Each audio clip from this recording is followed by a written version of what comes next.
Hi, good evening. Welcome to the next series of our Food, Medicine and Life channel. And on this Nutrition Week, where child nutrition is our theme, I welcome Dr. Deepti Verma to talk on childhood obesity. Welcome, Deepti. Thank you so much. Totally my pleasure to be on your channel, Dr. Preeti Nanda. I've been a huge fan of yours all this while. Thank you. Same here, same here. And you know what, Deepti? Uh, there are a lot of papers which are now showing that after China, India stands number two when it comes to obese children. By Totally. 2030, we will be having 27 million obese children, which is a huge number. We already have more than 15 million in India right now. So, what, according to you, is the main reason behind such increasing numbers Yeah. when we think of children as obese? Yes. So, like India is still being called a developing country, or, it's still called a third world country, so to speak. And in spite of that, it is very sad that, we have children who are obese and overweight. So, yeah, that's primarily because of the faulty eating practices that we have here in India, because we see so much of processed food industry taking over our normal eating habits. So that's like key. And secondly, like especially the urban population, I think the children are actually binging on a lot of calorie dense food, so to speak, like chips and cookies and biscuits and carbonated beverages, and not moving as much as they used to move earlier. What I think is that for children, most of the sports that we say, the games, so to speak, are all screen games. They are not moving themselves as much as they should have. And especially in the last 2.5 years, we've seen that because of the advent of COVID, it has actually become even worsened. Children have been like home, and even the classes are happening, like sitting at home on the chair, and long classes, and then long hours of, tuitions that happens online, and they are not moving. Children are not allowed to go outside. These days, it's in fact getting from bad to worse every time, every day, every year. So that is what I think. It is so much to do with wrong food habits, processed foods, and very, very low level of physical activity that they have, and long online classes, and the pressure, I think, the study pressure which is there. So that's, I think, the key. Right. So well said. And I think to add to that, the coloring which is being used in our foods which we use today, the toxins which we are eating, breathing, smelling, living with, all of that also, I think, is, you know, just sone pe suhaga, I would say, and Yeah, adding to the obese children, right? yeah, And absolutely. also, I feel that, the food practices or the hygiene practices which we used to follow earlier, they used to help us detoxify, Yes. right? And I strongly believe fat is our friend any which ways. If we are obese, the question to ask is, what is fat saving us from? Yeah, I mean, like, like fat is again something that children love, and especially trans fat, I think, is children's best friend these days, because all these food products that they consume from outside, especially the cookies and biscuits and chips, they are all loaded with trans fat, which is actually a very, very dangerous kind of fat, So hence we see this little children, they start getting this problem of fatty liver and things like that. So that's again something which is very, very dangerous. And as you said it right, it is, of course, the coloring for sure, which is very dangerous, but also the amount of nitrate preservatives which are there in the food, which is one of the biggest carcinogens, so to speak, in today's time. So that's again something that the children have a lot these days. So yeah, it's together, like I think the trans fat, high fat food that kids have. I mean, these little packets of biscuits are like 600 calories per packet, whereas it is not the main course meal for them. It just comes as a side dish, something that they just open the wrapper, finish off the cookies, and then they get going and they have their entire pizza. the amount of refined flour that children have, which is again so much. So I think everything is just spiraling down because of the way they're living their life, the kind of food choices that children have. And I'd still say that, parents are to a certain extent to be blamed because the money comes from the parents, even if these are small kids and they are, 6, 7, 8, 9, 10 years. So they are not the ones who go out to purchase these. It is always the parents buying them, the parents stocking their refrigerator with all these processed foods. Their kitchens are loaded with different kind of cookies, and of course, the media is advertising all the fancy, ads saying that the choco filled cookies and stuff like that. So yeah, I mean, for them, it's like the kind of environmental support that we should be giving to the kids is not there as well. So it's a combination of kids' choices for sure, but we cannot blame the kids entirely for it. I think it is also the adults who are largely responsible for making them obese. Yeah. And also the environment, the ad world, which is spending so much to just trigger that neurotransmitter in the brain, which says, I need it now. Yes, that sugar does. Right? Yeah. Once one Exactly. starts having simple carbohydrate, so brain cells will always crave for more and more and more. So that gets triggered from the brain for sure. Because as it is, they are not really releasing the neurotransmitters that stop them from eating.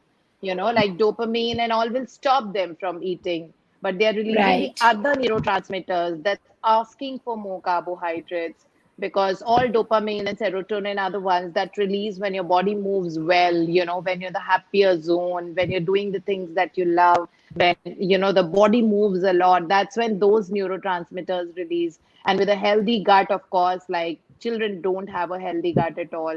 I mean, they all have that problem of, their gut being loaded with simple carbohydrates, that's glucose and trans fat and preservatives and colorants and etc. etc. So because of which all the healthy gut bacteria are also killed. They do not even have them synthesized in the gut. So obviously, 90% of the serotonin actually releases from the gut itself, from tryptophan. And of course, tyrosine releases the other one, dopamine. So they don't have these wonderful, neurotransmitters that can actually help them control their obesity and control their appetite and satiety levels. So that's going wayward, it's just lying off So, for them. very, very beautifully said, Deepti, that gut health is so important. Also, what I see in my practice is this Wi Fi exposure is making our gut health even worse. Very true. Because this EMF radiation, it makes our gut further more leaky and just messes up with the whole Oh, scene. Right? yeah. What is your take on drinks like Horlicks and other, food drinks which parents spend their hard-earned money on, thinking they are very, very healthy for the kids? Oh, so all these drinks that are to be mixed in the milk and had, firstly, they are very, very rich in mono and disaccharides because they are all very sweet because children have a sweet tooth. So anything which is made for the kids, by default has to be sweet. And sucrose is the sugar which is used in that, which is, zero nutrient and empty calories. So yes, I mean, that's not something. And then it elevates the heartbeat of the children also, when they have too much of simple sugar like that, so that elevates the heartbeats. And of course, we see a lot of dental decays happening in children because of that as well. So something which is not advised, we would never advise anything like that. A normal health chocolate or vanilla sticks which are natural, so those can be used as drink mixes. But yeah, I mean, something like elaichi, like cardamom, or something, the natural flavorants, or dates can be soaked overnight in the milk, and children can have that milk. So that is what is something that we would advise. So it's never something artificial sweetener ke saath mein, the mixes that are there, the premixes, that's not something advisable at all. And this is the reason children do not have concentration. They cannot sit at one place because this is what happens when you're loaded with high sugar.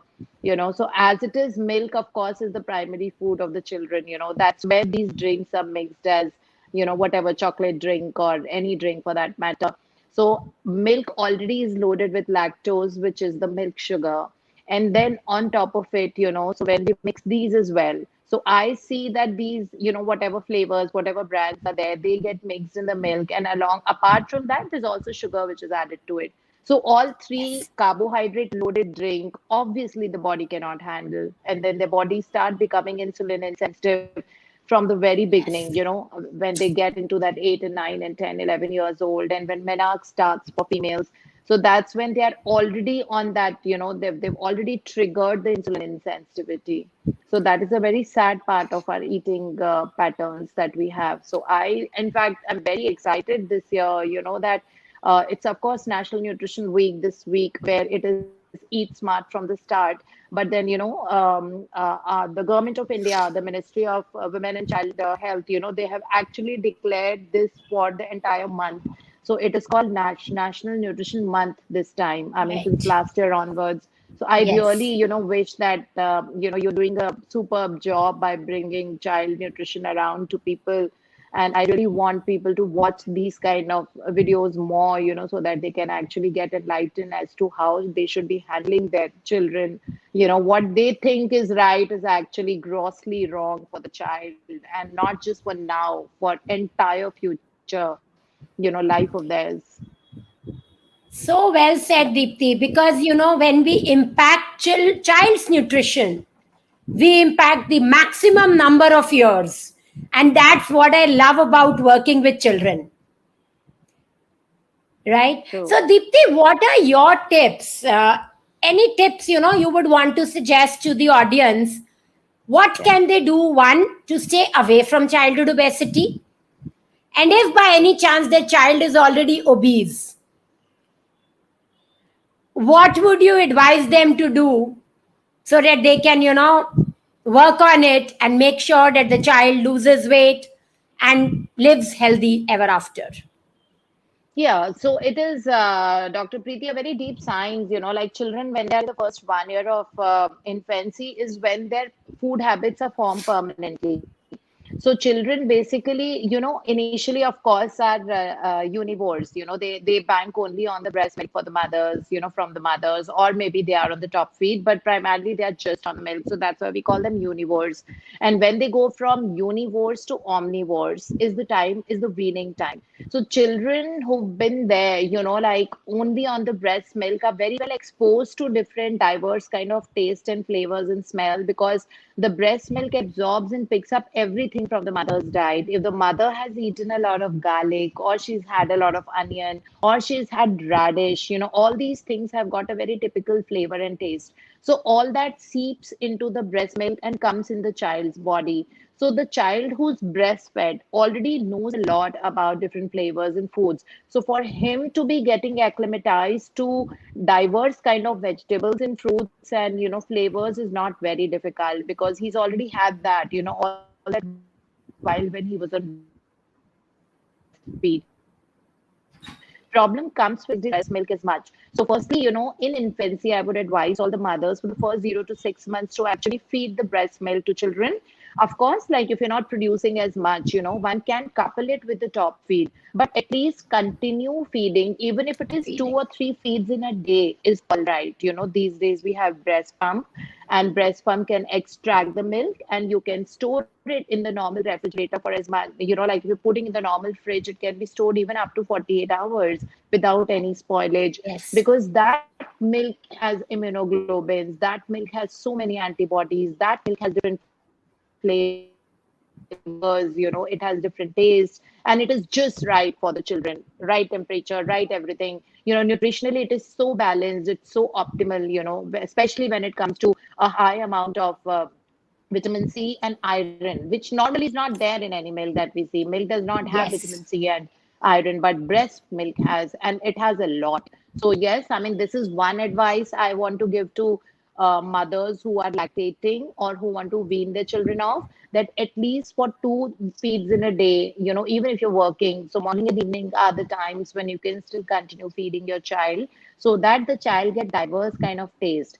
Now, when the time of weaning comes, and when the child is going from being univores to omnivore, now he is actually experimenting with different kind of foods.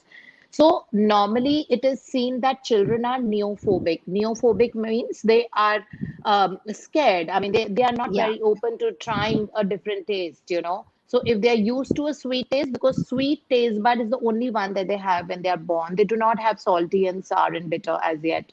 So when they are actually graduating from there or weaning off from their being, like neophobic, and they would all like always spell that food out, like so expel it out. Even if you put something, say some spinach gruel or some kind of a patla khichdi or something which is like gruelish or dal ka pani, so that would not be acceptable to the child because he has only sweet taste buds and the salty ones are developing after the age of 6 months. So the child is going to spit things out. So the parents should not think that, my child is not like that. They actually jump to conclusions, thinking that the child does not accept this taste. My child doesn't like, eating suji. My child does not like having orange juice. No, I mean, we have to keep trying. It is the concept of repeating exposure. Repeated exposure is what we say, Yes. which is important in the children, that when we take it for the first time, second time, third time, fourth time, now the child will start, liking it, and he will accept the food very readily. So it is very important for them to have these kind of taste, which are from the food that we cook in the house. So once they start having it, then of course the child becomes happy eating whatever's cooked in the house. So I have seen parents feeding, like certain brand of carbonated beverages and sodas to the children, and they say that my child to gargar karke wo pigata hai, itna chota hai, abhi uske dant bhi nahi hai, but still he has that. So that's again not something which is good, because obviously all those things are meant to have to kind of stimulate the taste buds. So they have something that stimulates the taste buds. So even if it's a small child, he will have that. So keep the child away from all these noodles and tastemaker noodles and carbonated beverages and cookies and packaged biscuits and all those things. I've seen people putting in milk and biscuit, like making whatever Yes. gruel out of it and feeding the children. That's again not something which is good, because those biscuits which are commercially made, they have to be having lead in them, which is a preservative. So that lead toxicity starts from the very beginning in the child, because he's had those biscuits, ever since he's been like 4 months old, as early as 4 months old. So obviously that's something which is not good for the child. So that child who's been fed that kind of a food, starts developing a liking for them, and then when the teeth comes and he starts eating chips, and then of course, all these days we have a huge market for all these artificial juices that come in tetra packs and things like that, which are loaded with sugar. So the child does not know hunger, he's never known hunger. And then this is like, of course, like first, and second is the mother's deciding the appetite of the child. Like leave the child with that mango. Let the kid mess it up, okay? But eat whatever they have to have. Like when there should be a family meal time, which is very important. So when all the entire family sits and they have their dinner or lunch or whatever, so there is always a separate chair that comes for the kid. So he can be made to sit there along with the family, and children learn. They have a different kind of a spoon, because they don't Yes. have gross motor movement. So yeah, so they, like it's a crooked spoon which they can easily feed with. So we can actually give them their food. We can give them stewed apple. We can maybe give them bananas. We can give them their suji ki kheer. We can give them that khichdi gruel, which is made with vegetables. So all that can be had with the, let the child understand the hunger. They've never understood their hunger, because it's always the mothers deciding in India that, how much and what size of paratha the child wants to have, and, how much and how much butter that, which is added to those parathas, which is generally desi ghee. So, having so much of that, and then the kids are not moving at all. Where are they going to burn their calories with? They don't have any venues to burn their calories. They are house locked all the time, and they are not really moving. So this is actually causing the childhood obesity, and the sugar cravings that children have. They actually, like they are the reason that causes actually carbohydrate induced insulin levels get higher, and then they want more carbohydrates and more carbohydrates, and the brain starts playing a havoc. The brain doesn't know when to stop eating, when to trigger appetite. So everything goes haywire when we do not have optimized glucose level, and we do not have optimized insulin levels that releases from the pancreas. So the whole system goes haywire, and by the time they enter the teenage years, they are already messed up. and the body is not really able to decide what they want, and they continue eating that food, which goes from bad to worse. And in teenage years, it's even worse. We all know this canteen concept in schools, and children don't want to carry food from the home anymore. I mean, it's more stylish for them to actually eat a burger from certain joints. So, and pizzas, and they're hanging out with their friends, and they are binging on sugars and everything which is high fat, high calorie, and no nutrients and no antioxidants. So they don't have those cleansing agents coming in from antioxidants, because antioxidants would come from fruits and vegetables, which they do not want to consume. So yeah, that is the answer to your first question, that how can we prevent, and now how can we address? So of course, addressing Just a obesity. minute, Yeah, Dipti. Just a yeah, minute. I will want to highlight three, 4 points which you've just said because you've beautifully said it. So, first thing, you've so rightly said that the weaning is so important. First, the breast milk, and that's the reason in our culture, mother's diet has already always been of lot of focus. But now somehow mothers also feel very restrictive when they have to eat a particular healthy, nutritious diet, right? But what happens is the gut microbiome multiplies by 7 times in the first year of the child. And the more variety you feed the child, the more variety the mother eats. And when I say variety, like you've said, it's very important that it is live, nourishing food. It is not the junk yeah. food, which is nothing in it. And So diversity that's of the foods. exactly, yes. So that's very important. And thanks for bringing that up. The second point, which you said, the choice should be the child's how much the child wants to eat. All pediatric doctors who are my friends, when you go to them, they say, Dr. Preeti, one question we fail to answer to the parent correctly. And you know what that question is? My child is not eating, what should I do? Right? And Right. 100 times also, if they tell the parent that your child is fine, the growth parameters are okay, the child is sleeping well, active, why are you saying they're not eating? Let them decide how much they have to eat. So I really found that point very valuable. Yeah. Third point, which you mentioned about cookies and lead.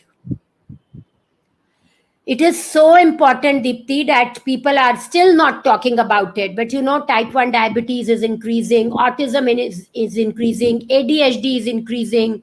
In addition to, of course, obesity, insulin resistance, hypothyroidism, and all of that. And heavy metal toxicity is playing a huge, huge, huge role. Yeah. So we do a test oligoscan in my clinic, and you will Okay. be surprised. Young children. So we do with spectrometry. So it's non-invasive. We can also do it for kids. Young children are having such high heavy metals, I cannot tell you.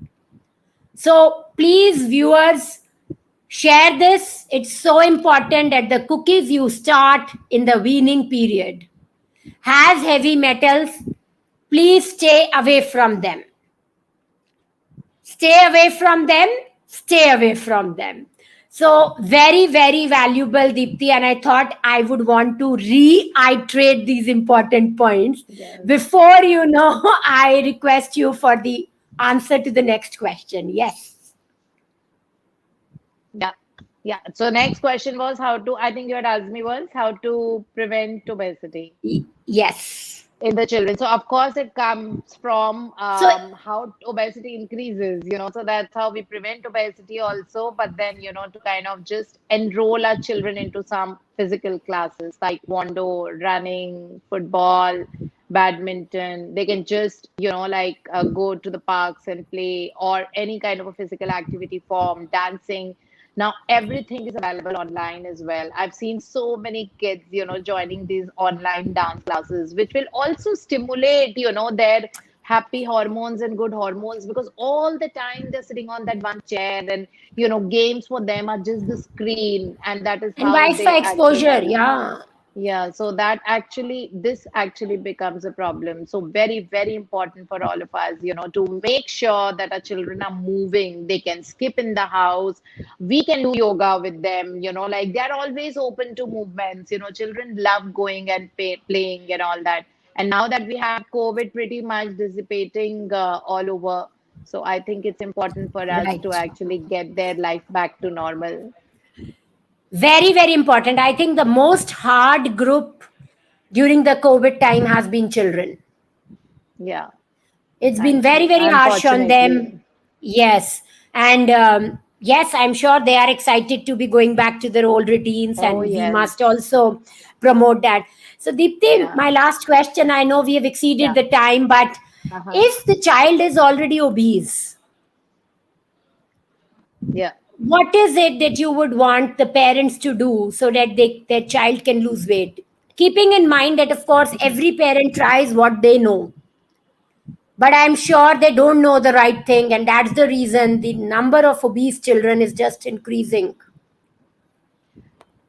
So it is like, most important thing about children reversing obesity, the parents have to first stop getting all these things into the house, like carbonated beverages in the plastic bottles, getting the Tetra Pak juices, which are nothing but colors and flavors and sugar syrups and water. There's nothing more to those Tetra Pak. They are not really made with fruits. And thirdly, to kind of not get all these cookies and biscuits and things like that because they are extremely high calorie and zero nutrients in them. There's nothing except calories in them. So yeah, I mean these are the three little tips that we can, and of course the chips, not to forget that. So they're loaded with calories. Like on an average, a child should be eating somewhere around 2,000 kilocalories in a day. And if the child is obese, because your question is coming from the obesity point of view, then the child Yes. should not be having more than 16, 1700 kilocalories. The child is obese. So out of those 16, 1700 kilocalories that we need to give to the child, they mostly have to be good nutrition. They have to be correct nutrition. They don't have to be empty calories. They have to be right optimum amount of nutrients, which is protein, because children are in the growing age. They are not having as much protein that they should be having.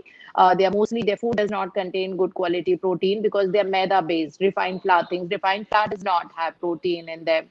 So yeah, that's like one big problem that we face. And of course, they do not have too much of fruits and vegetables. Green vegetables are the biggest enemies for the children. So in whichever way we can make, jo hum parathe and puris that we make, that the dough can be made in the green vegetables.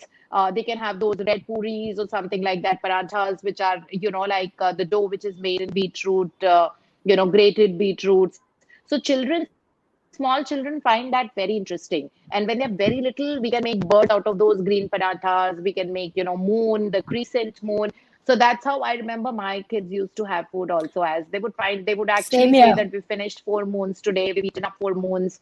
And then, the salad which is there. So like involve the children more in buying of the fruits and vegetables. Whenever the parents go out, it's always better ask them that what fruits do you want to have. So if they say I want to have a plum and I want to have peaches and I want to have apple because ma'am has said that an apple a day keeps the doctor away, then get that. Actually, it so happens that when children are hungry, and if we keep a bowl of fruits in front of their face, they really love having it. So it's never that they don't. But yes, if you give them a choice that they're going to have that bowl of fruits or that they're having that, packets of cookies, obviously they're going to pick up cookies, which is zero nutrient, and not the bowl of fruits. But when you stop getting those things, they would definitely have the fruits, when they're hungry. Then second thing, on your dining table, always give some nice healthy snack. Like, we can keep some roasted makhanas. I think it's all-time favorite of all the kids. They all love having roasted makhanas.